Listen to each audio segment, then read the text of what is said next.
So I'm currently reading my one of my latest acquisition, this book by Abdul Sharif, The Dhow Cultures of the Indian Ocean. And there's a chapter where it goes into slavery in Islam. Now, I was reading it and some interesting things came up and it had me thinking about the connections between the Moors in America and Islam and the indigenous people of America. Now, there's the notion that the Africans enslaved Africans and that the Moors brought slaves to the Americas and that the Christians enslaved everyone. And from these books that I have, just these reprints, this is The Moors by Budgett Meakin, The Moorish Empire by Budgett Meakin. Let's see what else we got. The Land of the Moors by Budgett Meakin. Traveled through the interior parts of North America in the years 1766, 1767, and 1768 by J. Carver or Jonathan Carver, as well as the book Indian Wars of the United States from the Discovery of to the Present Time by John Frost. There's a lot of information on the subject of slavery. And as I'm reading through it, it's only enforcing to me personally that we are more enslaved now than, or in the USA at least, or take it back, in the Western world, we are more enslaved now than we ever were. Now, that's just the conclusion that I've drawn, but Islam in the Aboriginal, Indigenous American, Indian community that's developing online through some popular YouTube channels are very, I would say, what's that word?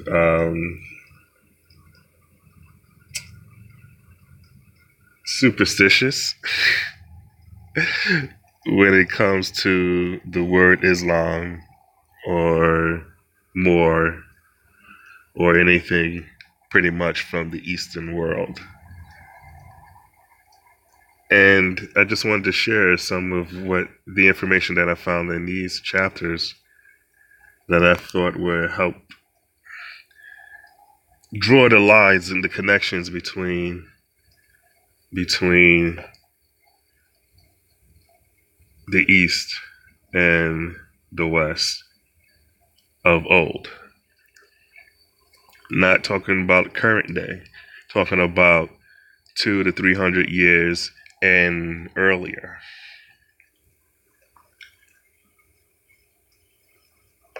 Now, with that in mind, back to this book, The Dhow Culture. You know what?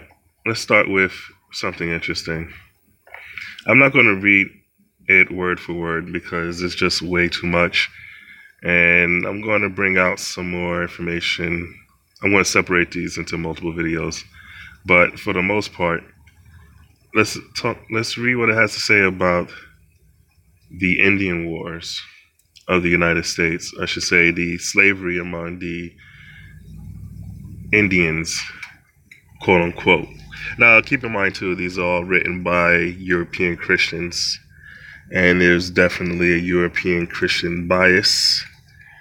And I would say these earlier books, because these are not like they were commercially available, so to be sold, to be bestsellers at Walmart or whatever, but these were written pretty much as spy documents, in my opinion, for the explorers to send back to the kings and the royal families of Europe, the European royal families, the um, the priests of the church. Well, most of them were written by priests, but um, so they are very. So keep that in mind, and that's how the language is that it affects the language and the bias when describing the peoples that they're seeing. Also, I do not take everything as law, or I should say, I don't believe everything to be 100% accurate because of the bias. And maybe they have some intentions of actually obscuring certain information and painting a different picture. But nevertheless, with that in mind, I still read and try to discover as much as I can from it. But I won't show my bias. I'll just read it as it is, and I won't even comment on it. I'll just let you decide. So the first one, Indian Wars of the United States, page 43.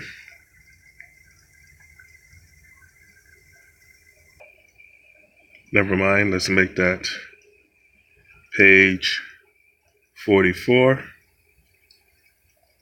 the top it says, when they go to war, they keep a watchful eye on such of the young men as are making their first essay in arms. If they display the necessary qualifications, they are in due time admitted to the rank of warriors, or, as they express it, of braves or brave men. But if any give clear indication of cowardice, or on the return of the party, they are treated with neglect and contempt. A coward is at times punished even with death. The female prisoners are made slaves, a condition scarcely worse than that of the other squaws, or the females. The young male prisoner are often adopted by the families of the tribe which have taken them, and supply the place of the members that have fallen in the expedition. Sometimes, on returning to their village, the party showed their prisoner a painted red post, distant from 20 to 40 yards, and bid him run and lay hold of it. Now, this is pretty interesting. I said I wasn't going to really. Well, this is just a story about my childhood. When growing up, we had this game we used to play. This is around 7th grade, called called Suicide. Now, when I moved from that area to another, we played a similar game, but it was called Wallsies. Except it was lacking the plank, which made the other game not Wallsies, but indeed Suicide. The Suicide game is the same as Wallsies. You throw the ball. There's a group of people at a wall, and we play with a tennis ball. And we throw the ball to the wall, and let it bounce back. Now, as it's bouncing towards you, whoever it bounces closer to will grab the ball and toss it back to the wall. Now, here's the game. As the ball is coming to you, if you drop the ball, if you attempt to catch it and drop it, you have to run to the wall and yell suicide, which the wall, everyone's back about, 15 feet or so from the wall, maybe 20 feet. And so while you're running to the wall to yell suicide, the person who has the ball or who's the ball is closest to can grab the ball and toss it at you to pelt you with the ball until you reach the wall and say suicide. Now, if they hit you after you said suicide, they had to walk the plank. What was the other reason to walk the plank? There were some other reasons if they. Oh no, I'm sorry. Suicide was that's the game for Wolsey. Suicide was different. Suicide, they can actually punch you in the shoulders, in the arms, in the shoulders, maybe even the back, until you get, but not the face, until you run and say suicide at the wall. That was the difference between Wolsey and suicide. In suicide, everyone can punch you until you reach the wall and say suicide. But the thing was, if the ball was coming towards you, you was normally in the front of the group, so you had a head start to get to the wall. So if you was fast, then you can beat everybody to the wall and you'll never get hit by the ball or by the people punching you. But if someone punched you or hit you with the ball, before you hit the wall, you have to walk the plank. Now, this may be one person who had to walk the plank, or it could be multiple people who had to walk the plank. And the plank was as the whole group, which at the time we had 35 people playing on any given day. They would make two rows about, 4 feet apart. And you had to run through from one end to the other end of the rows. So you have two rows and you have 4 feet apart of people throwing punches at you while you run through from one end to the other. So you try to run past them and try to miss, hopefully gets people to miss you until you get to the end of the plank. Now, if someone steps over the line as they try to hit you, now they have to walk the plank. I don't know who invented this game, but the whole point of the thing is, what I'm about to read next is pretty much a version of that same game we used to play, except with higher stakes. And I thought that game was crazy, or if you thought that game was crazy. So it reads, as we go on to read, it says, sometimes on returning to their village, the party shows their prisoner a painted red post, distant from about 20 to 40 yards, and bid him run and lay hold of it. On each side of his course stand men and women with axes, sticks, and other offensive weapons, ready to strike him as he passes. If he instantly spring forward with agility, he may perhaps reach the post without receiving a stroke, and is then safe, till a general council of warriors determine his fate. But if he falls, he is generally dispatched.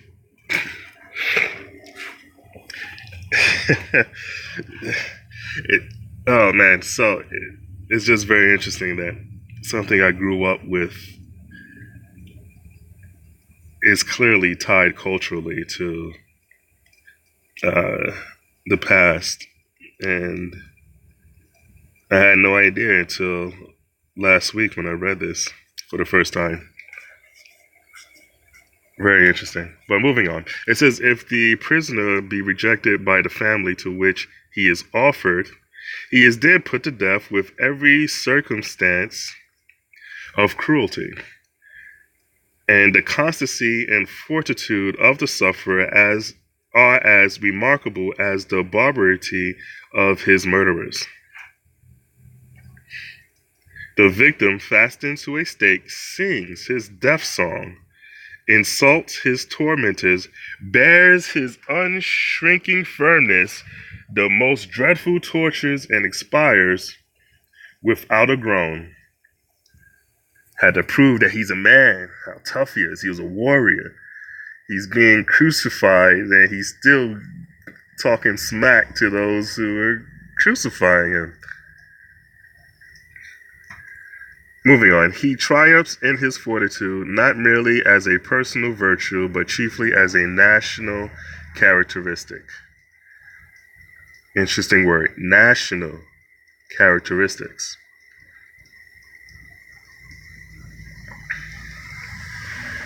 We are to seek the cause of this patient endurance of the most excruciating pains, not in any nervous insensibility, in the constitutional constitutional apathy in the muscular rigidity of the Indians, but in the sentiments which he has imbibed and the habits to which he has been trained. He has been taught from infancy to consider courage and fortitude as the glory of man, to endure privation. No, the word is privations and pain without a murmur and without an unsubdued heart, and to despise tortures and death. And in his last moments, he proved the efficacy, no? The word is efficacy of the education which he has received. In these tragical scenes, the women often take an active part, and their inhumanity, the nerve of them, like the fortitude of the men, springs from education. I know I was going to say I wasn't talking much, but recently I was thinking of the school shootings and the mall shootings and the responses of the children and the people involved, and comparing them to the videos that I've seen of any hood shooting, and how very different that they are. What you expect to see, as you see in the school and mall shootings, people running, panicking, and the aftermath, people all so sad and want to do something to make a change, whether it be sincere or not. In the quote-unquote hood videos, or those of the black neighborhoods where there are shootings at parades or park events, where you see everyone ducking and running, hiding behind a wall and giggling, and then they peek around the wall and look to see if when the shooting stopped, and then return back to as if everything was normal. But that's a different subject for another time. And next book is The Travels Through the Interior Parts of North America. We're going to start here. It says, the divisions being made, which is done, as in other cases, without the least dispute, those who have received any share lead them to their tents or huts, and having unbound them, wash and dress their wounds if they happen to have any. Okay, so we see that there was medicine. We had knowledge of medicine, right? Even then, we was able to wash and dress wounds without having to run to a hospital that didn't exist. But everyone seems to believe that hospitals brought to us what didn't exist, but that's a different subject. Moving on. They then clothed them and gave them the most comfortable and refreshing food their store will afford.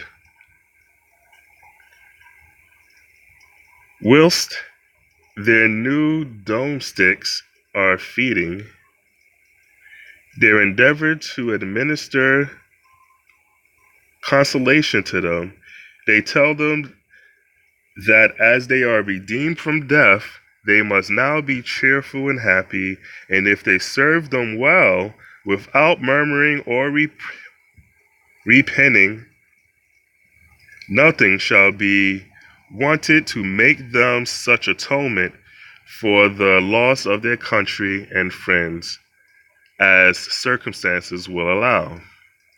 If any men are spared, They are commonly given to the widows that have lost their husbands by the hand of the enemy. Speaking of which, there was a Japanese, well, Tom Cruise movie with the Last Samurai, I think it was called, some nonsense like that, about the British guy and the Japanese. He fights some samurais, and they take him and stick him with the family of the man that he killed, the samurai that he killed. And he winds up falling in love with them and fighting for the samurais. And he was actually in the home of the family. Stupid movie, but it just shows some of the cultural connections around the world with indigenous people. Back to the paragraph.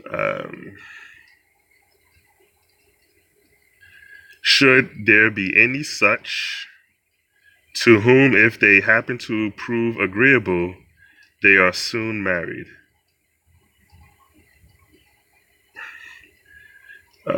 But should the dame be otherwise engaged, the life of him who falls to her lot is in great danger, especially if she fancies that her late husband wants to have in the country of spirits to which, her husband wants a slave in the country of spirits to which he is gone. When this is the case, a number of young men take the devoted captives to some distance and dispatch him without any ceremony.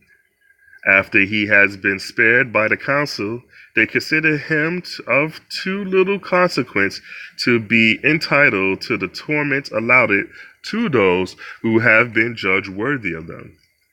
The women are usually distributed to the men, from whom they do not fail of meeting with a favorable reception.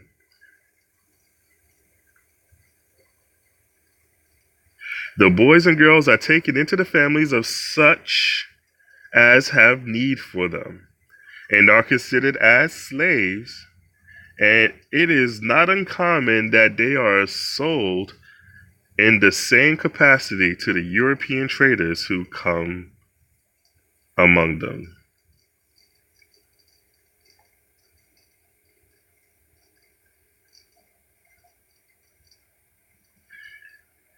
So, the Indians also sold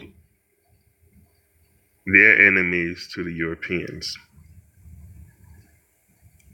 Two, the Indians also took into their families the people that of other tribes to which they were fighting. So, clearly the tribes, the descendants of people from tribes is not from one tribe, but from many tribes.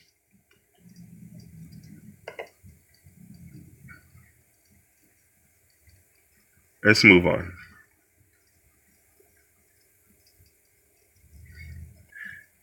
It goes on to say not much here. The part of the prisoners which are considered as slaves are generally distributed among the chiefs, who frequently make present of some of them to the European governors of the outposts, or to superintendents or commissionaries of Indian affairs. I have been informed that it was the Jesuits and French missionaries that first occasioned the introduction of these unhappy captives into the settlements, and who by so doing taught the Indians that they were valuable.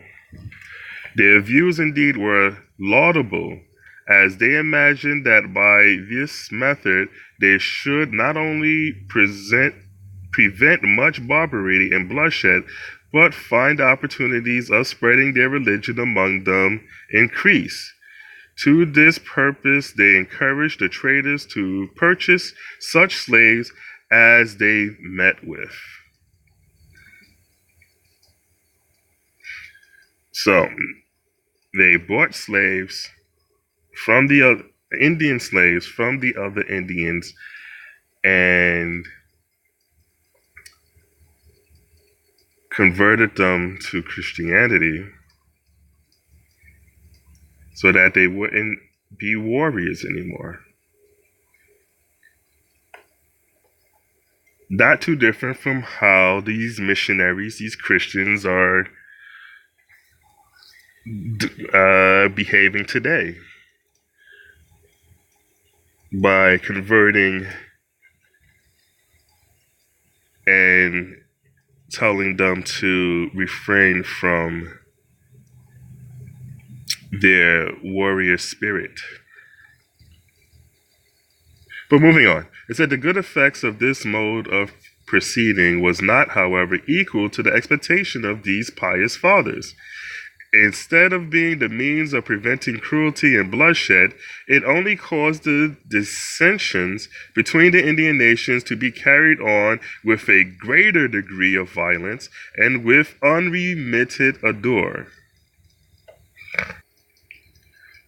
Unremitted ardor, or relentless enthusiasm. The prize they fought for being no longer being no longer revenge or fame, but the acquirement of spirituous liquors for which their captors were to be enchanged, and of which almost every nation is immoderately fond. They fought for their enemies with unwanted, what's that word? Alacrity or cheerfulness. Alacrity is the word. And were constantly on the, oh, that was it. So, I always say, or I've learned in recent years, that you want to understand the past, just look at the present. Someone else said that. I think it was a Seer de Ducateers. He said, we are living in the past. It really, time is not linear, but if you follow the zodiac, it repeats. Or the clock, it repeats. Time is revolving. It goes over and over and over. Nothing new under the sun. So, as we see that these people are not fighting for fame, but they're fighting for money to buy liquor and cars. And they even fight for their enemies because they love to fight. They're warriors, spirit. That's what this book says of for the Christians, how the Christians view the Indians. Now, contrast. Well, I said contrast. Just a little bit about the slavery in Islam. It says, in its domestic form, slavery was a recognized institution in Arabia before the coming of Islam. So, slavery already existed before Islam. So you can't really blame Islam on slavery. I haven't yet defined Islam, but just know that Islam didn't create slavery. Slavery already existed before Islam. And there were many Ethiopians, Iranians, and Arab slaves, often spoils of war. As with the Indians, take captives those they defeated. Lewis argues that while slaves suffered, on one of the national heroes, again that word national, hero of pre-Islamic Arabia was Antar, whose mother was an Ethiopian slave. Lewis argues that while slaves suffer from their social disabilities, pagan Arabia seems to have shared the general attitude of the ancient world, which attached no stigma to blackness. He discerns two phases in the development of slavery, and that attitude toward black Africans in particular in the land of Islam. During the early phase, there was some continuity from the pre-Islamic period, though the positions of the slave ameliorated as a result of specific Islamic reforms.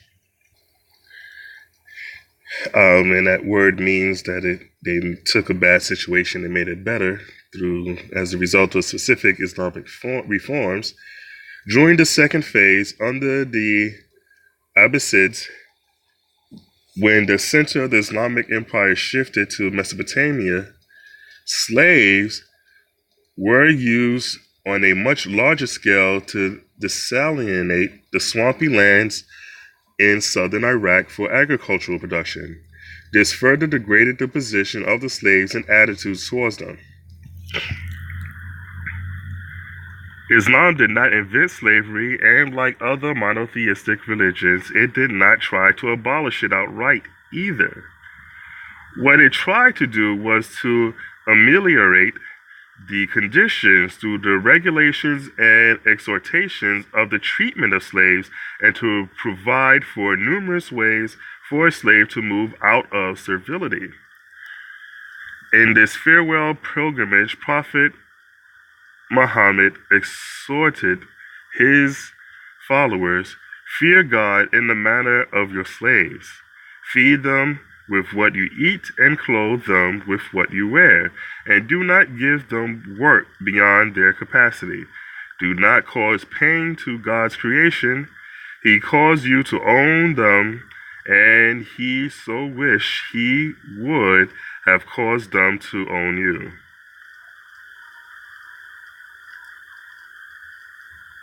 And had he so wished, he would have caused them to own you. It becomes a fundamental principle of Islamic jurisprudence that the basic condition of the human being was freedom. A slave was not merely a chattel, but also a human being for certain religious and legal rights. I messed that up. A slave was not merely a chattel, but also a human being with certain religious and legal rights and social status.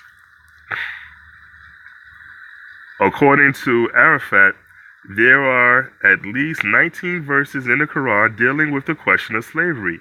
They emphasize the human dignity of slaves, ban prostitution of female slaves, urge legal marriage, and make it a moral duty of the master to find a spouse for a slave.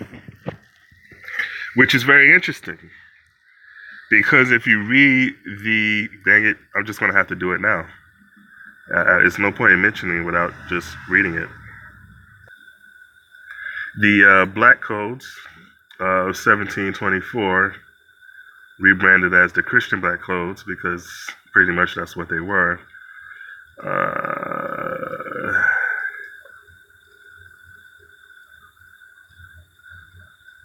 It's definitely a contrast. It says, "We forbid our white subject with birth of both sexes to marry with the blacks, under penalty of being fined and subjected to some other arbitrary punishment.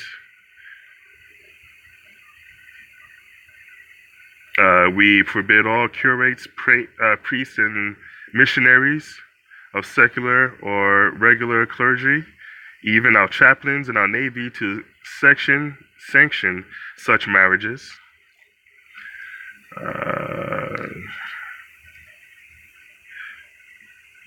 We forbid all curates to process to effect marriages between slaves without the proof of the consent of their master.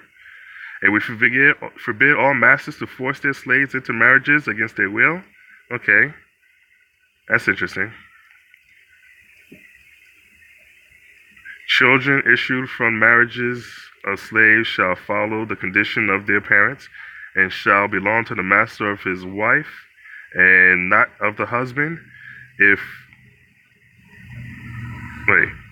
Children belong to the master of the wife, and not of the slave's husband, if the husband and the wife have different masters."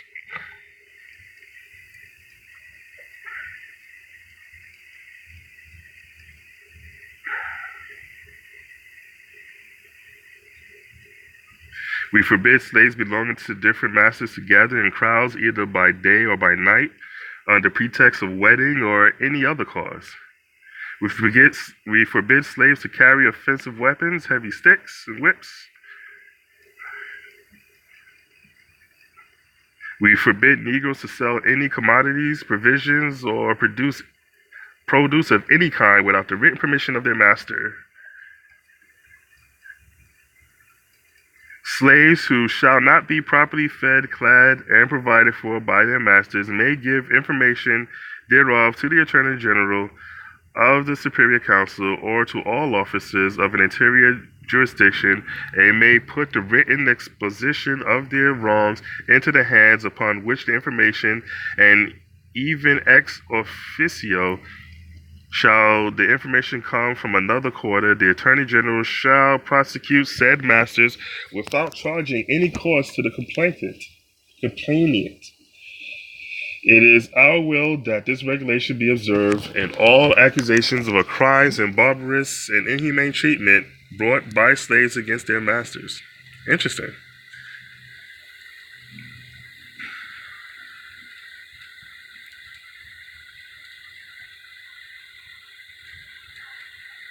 Interesting. So there was in the Christian code some care for the slaves, at least in the ones for 1724, whether they were observed or not.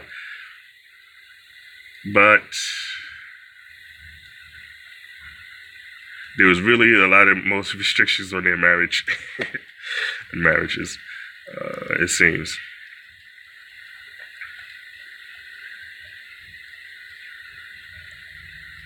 But I'll get back to that at a different time.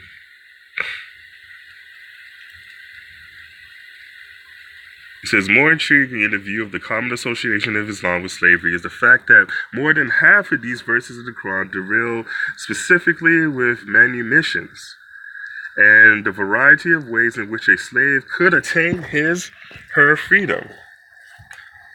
It was considered an act of charity and piety.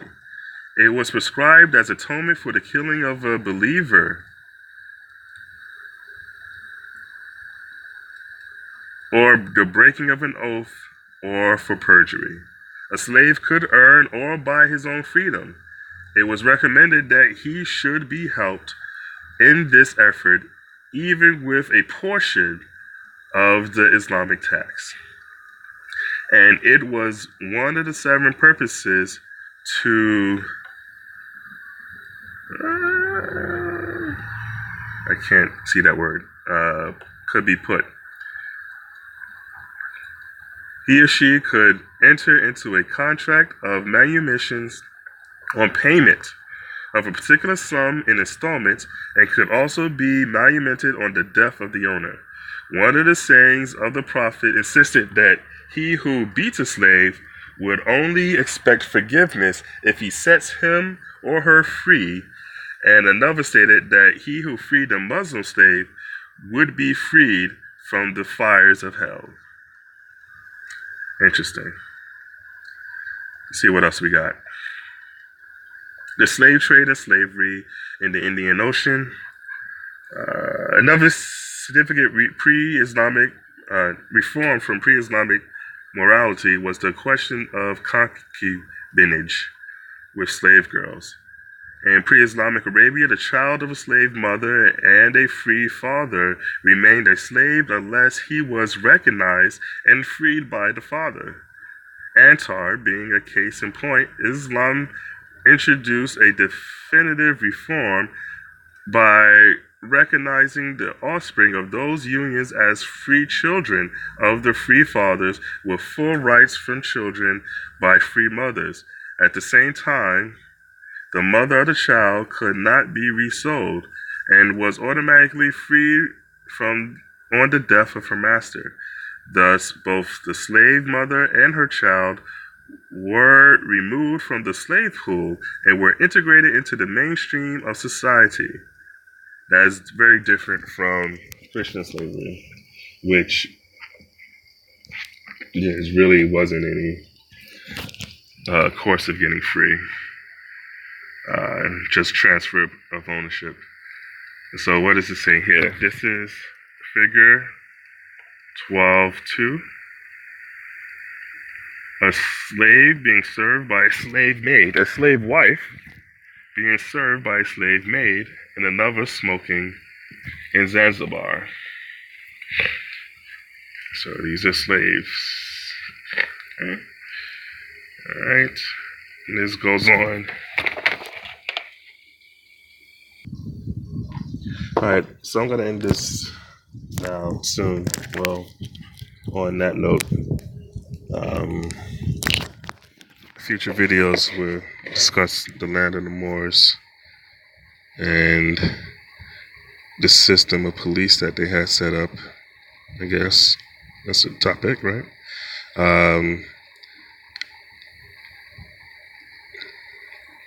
What is that? The Moorish vessel, sea vessel.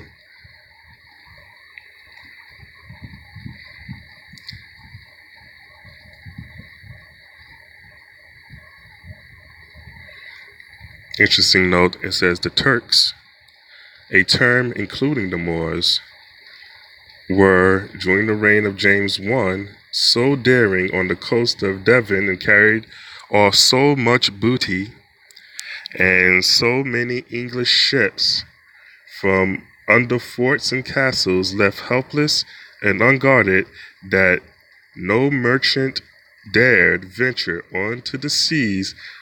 Hardly they thought themselves secure enough on land. Interesting quote.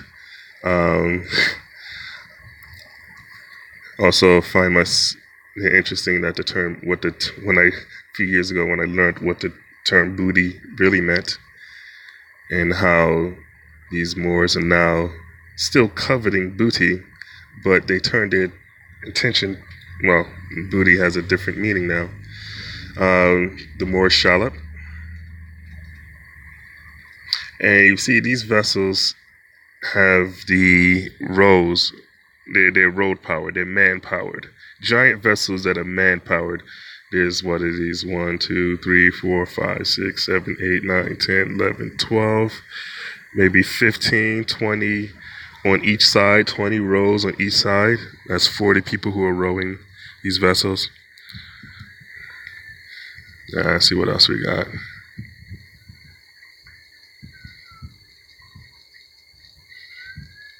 So the Moorish galley or navy is another ship, Saliman. This one is wind sails, and you see cannons out the side windows.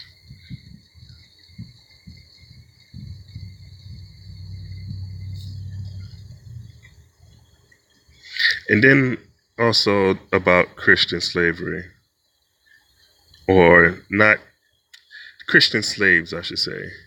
The Moors who enslaved Christians, and it was something interesting to note. Like he mentioned in that last book I was reading, how the person was taken to slave for killing a believer, right? And even though they had to treat him right, still it was to a lesson that had to be learned.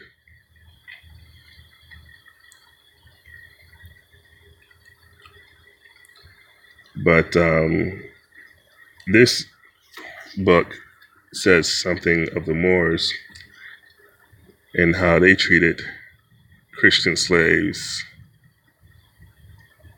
There's an illustration of a Christian slave in Morocco.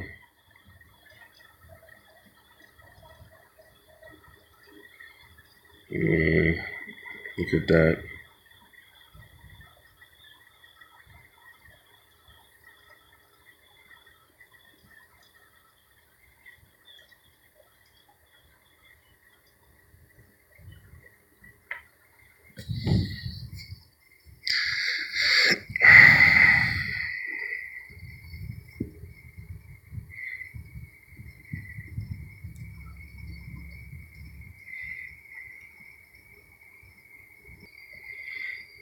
And then there's another illustration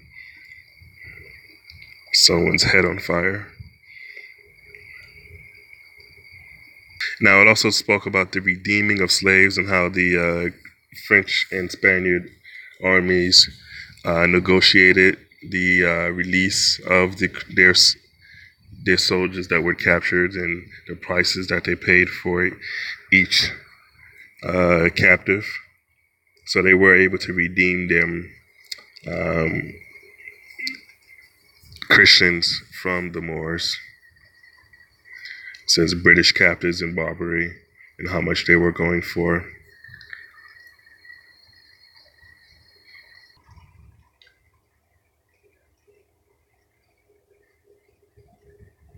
It says about that period, European slaves were to be seen for sale by auction on the Marrakesh market, just as Negro slaves and cattle are today. Remember, this is from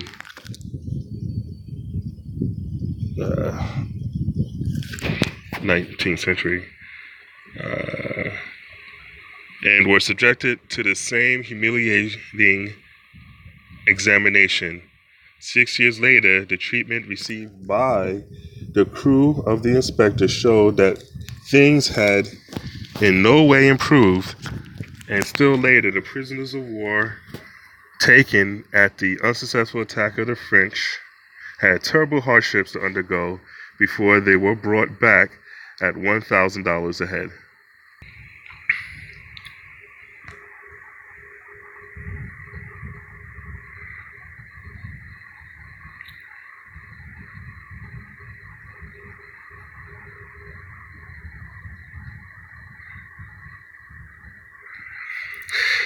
It says, nevertheless, a few did reach Europe to tell a tale, notwithstanding that even to be suspected of doing so meant death. There were Moors known as matadores, or smugglers, who undertook to assist and guide the flight of captives under the inducements of large ransoms promised by the foreign friars and officials. As soon as the escape of a slave was discovered, a scribe was summoned to murmur charms over his sleeping palace or old clothes, which were then tied up in a bundle that he might never succeed in gaining the liberty. Sometimes a captive was allowed to bid for himself at auction on undertaking before the consuls to ransom himself, which letters were conveyed to his friends requesting them to raise the money, but his lot was seldom the better for that.